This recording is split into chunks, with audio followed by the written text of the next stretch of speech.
रणनीति तो नहीं बताई जाएगी, रणनीति तो हमारे राष्ट्रीय अध्यक्ष ही बताएंगे, लेकिन इतना हम लोगों का जल्दी संकल्प है कि अगर राष्ट्रीय अध्यक्ष अखिलेश यादव का इशारा हो जाए तो हजारों नौजवान फांसी पर चढ़ने के लिए तैयार हैं इस तानाशाही सरकार को मिटाने के लिए। हम लोग गोली खाने के लिए तैयार हैं इस तानाशाही सरकार को मिटाने के लिए।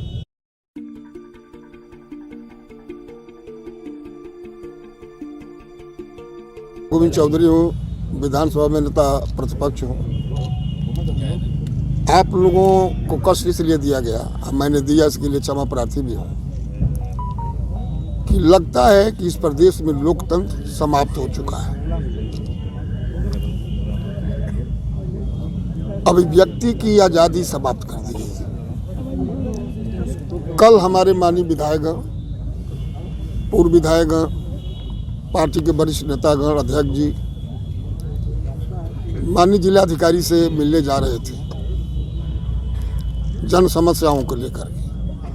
किसान आंदोलन की समस्या, जो शहर में पटरी दुकानदारों को उजाड़ दिया गया है उसकी समस्या, कानून व्यवस्था की समस्या, और जो मतदाता सूची में प्रधानी के चुनाव में जो गड़बड़ियाँ हो रही हैं, इन सब बातों से अवगत कराने के लिए जो टाइम लेकर के जिलाधिकारी से मिलने जा रहे थे।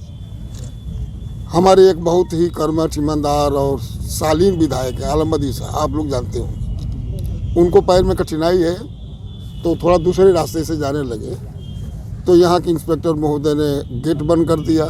सारे हमारे माननीय विधायकगण, अध्यक्ष जी लोगों ने कहा कि भाई वो विधायक हैं, वो चलने में असमर्थ है, इससे भी चलने में, और तो कोई हो धक्का दे दिया। और विधायक लोगों को भी ऐसी की तैसी, मैंने बहुत विधायक को देखा है।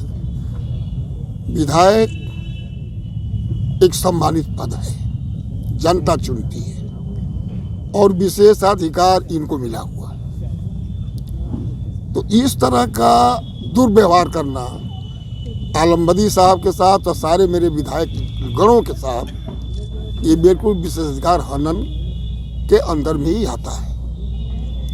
मैं मांग करता हूँ, ये लोग धरने पर बैठ गए, उसके बाद जिलाधिकारी महोदय भी 4-5 घंटे नहीं आए। माननीय युवाओं के नेता, वर्तमान विधायक भाई संग्राम यादव जी ने हमसे फोन से बात की, मैं क्षेत्र में था, तो हमने बात की कमिश्नर साहब से, तो उन्होंने कहा कि ठीक है मैं बात करता हूँ। डीएम साहब से भी मेरी बात हुई कि भाई सम्मानित विधायक लोग आपके कंपाउंड में बैठे हैं।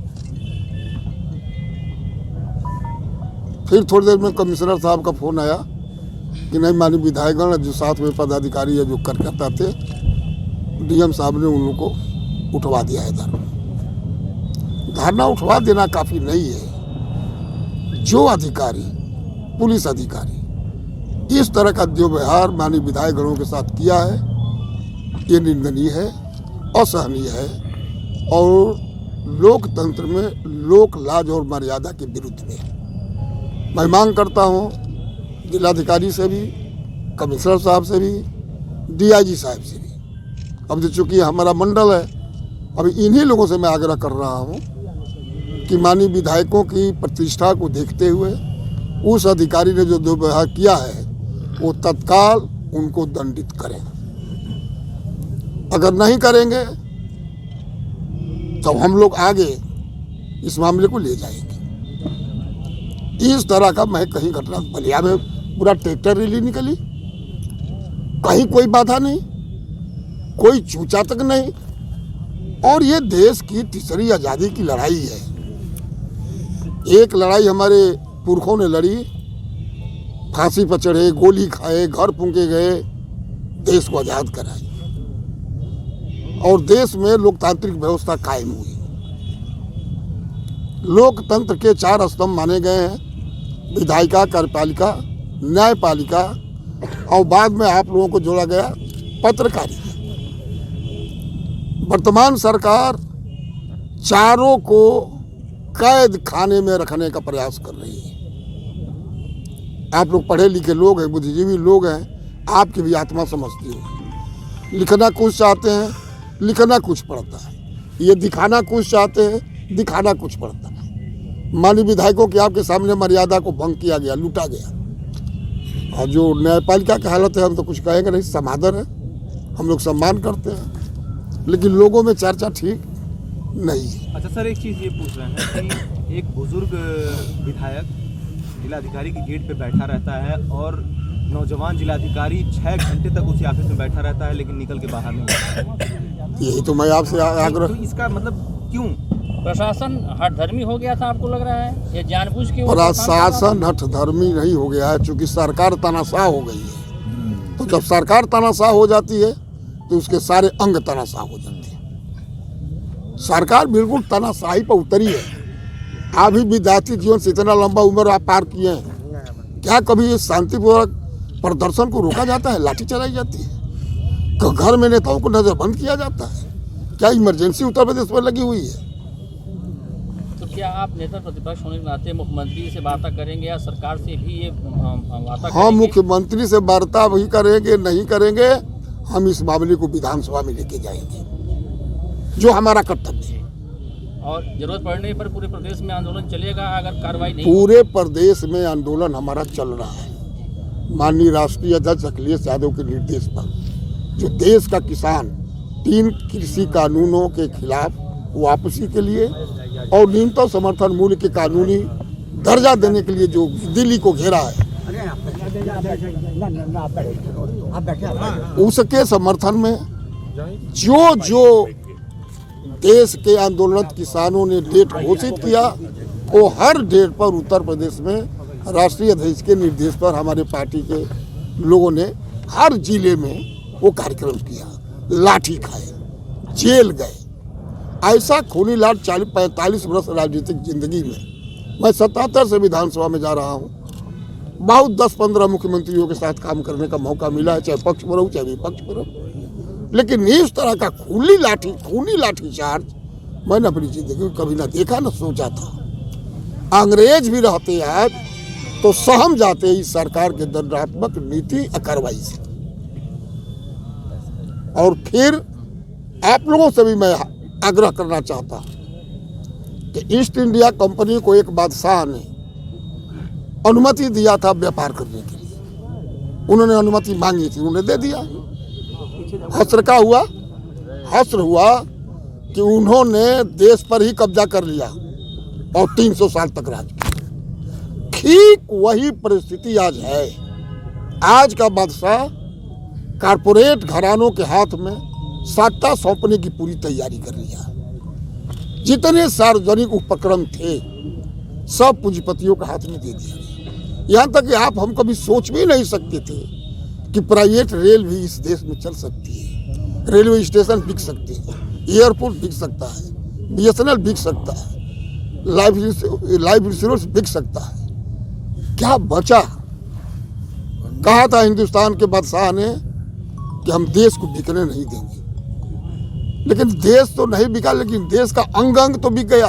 तो देश तो अपाहिज होकर खड़ा हो गया और ऊपर से तानाशाही ला दी गई। सर, परसों जो दिल्ली में घटना हुई, जिस तरह से लाल किले पर एक समुदाय विशेष का झंडा फहराया गया, उस घटना के लिए किसको जिम्मेदार? सरकार की जो है नाकामी है या फिर जो है किसानों का उग्र प्रदर्शन? सरकार का, आप पार्टी का, सब भारतीय जनता पार्टी के संगठनों का षड्यंत्र ही है। आप ही तो दिखाते हैं ना, आप लिखते हैं, ये लोग दिखाते हैं। जो दिखाया वो पूरा सिद्ध भी हो गया कि जो आदमी झंडा बांधा वो भारतीय जनता पार्टी का है।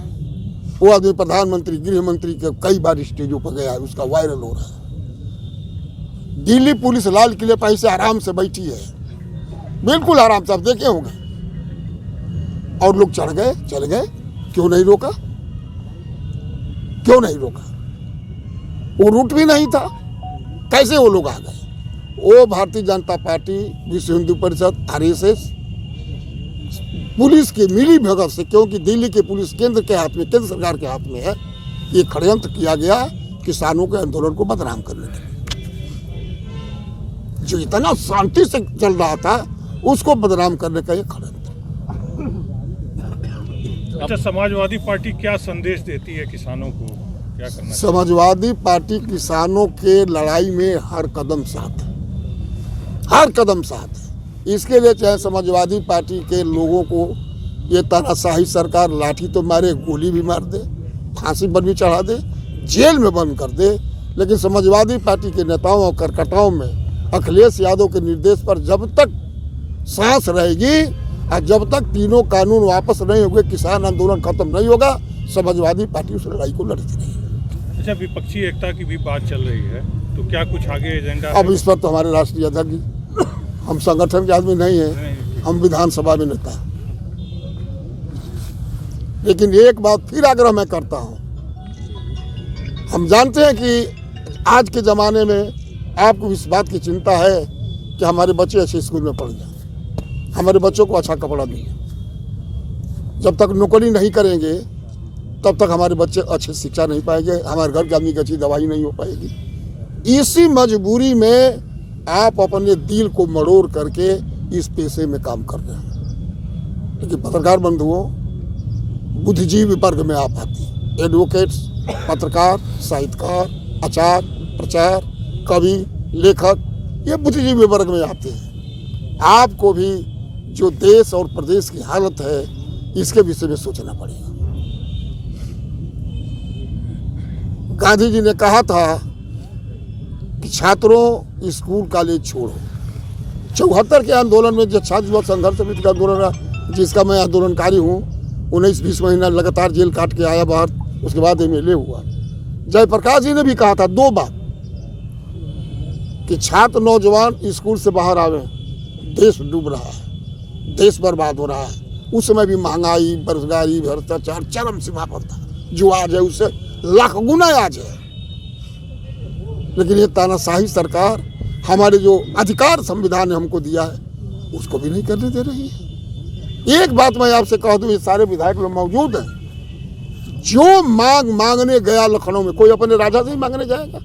कोई पीड़ित व्यक्ति होगा तो अपने राजा से मांगने जाएगा? उसका पत्रक तो कोई लिया नहीं, इतनी लाठी से मारे गए और क्रिमिनल धाराओं में जेल भेज दिए गए। आज कोई जाने की हिम्मत नहीं कर रहा है, चाहे आंगनबाड़ी हो, आशा बहुएँ हो, शिक्षा मित्र हो, रोजगार सेवक हो, होमगार्ड हो, अनुदेशक हो। इतनी मार उन लोगों की मारी गई और क्रिमिनल धाराओं में जेल में बंद कर दिया कि आज कोई जाने का लखनऊ हिम्मत नहीं कर रहा है। बिल्कुल उत्तर प्रदेश में लोकतंत्र खत्म हो गया है, तानाशाही मौजूद आ गई। तो इस तानाशाह सरकार को उखाड़ फेंकने के लिए 1 साल का समय रह गया है, क्या रणनीति है समाजवादी? रणनीति तो नहीं बताई जाएगी, रणनीति तो हमारे राष्ट्रीय अध्यक्ष ही बताएंगे। लेकिन इतना हम लोगों का जल्दी संकल्प है कि अगर राष्ट्रीय अध्यक्ष अखिलेश यादव का इशारा हो जाए तो हजारों नौजवान फांसी पर चढ़ने के लिए तैयार हैं इस तानाशाही सरकार को मिटाने के लिए। हम लोग गोली खाने के लिए तैयार हैं इस तानाशाही सरकार को मिटाने के लिए। जेल जाने के लिए हम लोग तैयार हैं, जेल में चक्की पीसने के लिए हम लोग तैयार हैं इस तानाशाही सरकार को हटाने के लिए। क्योंकि हमारे पुरखों ने अपने को फांसी पर, फंदे पर लटका करके, अपने सीने में गोली खा करके, 20-20 बार अपरनाप्रवास जेल में सजाए काट करके, चक्की पीस करके हमको आज़ादी दिया। हम उस आज़ादी को मिटने नहीं देंगे, क्योंकि इतिहास हमारे विषय में क्या लिखेगा? कल का इतिहास हमारे विषय में कोई क्या लिखेगा? तो समाजवादी पार्टी आज़ाद हिंदुस्तान के इतिहास को कभी काला धब्बा नहीं लगने देगी, इन तानाशाहों के खिलाफ लड़ेगी और फिर लोकतंत्र कायम होगा, हमारा संविधान बचेगा, जनतंत्र प्रणाली कायम रहेगी। ये तानाशाह चले गए, कोई तानाशाह बहुत ही रह नहीं पाएगा। CIB इंडिया न्यूज की सभी खबरों को देखने के लिए लाल रंग की बटन को दबाकर चैनल को सब्सक्राइब जरूर करें, घंटी जरूर दबाएं ताकि हमारी सभी खबरों के नोटिफिकेशंस आप तक पहुंचते रहें।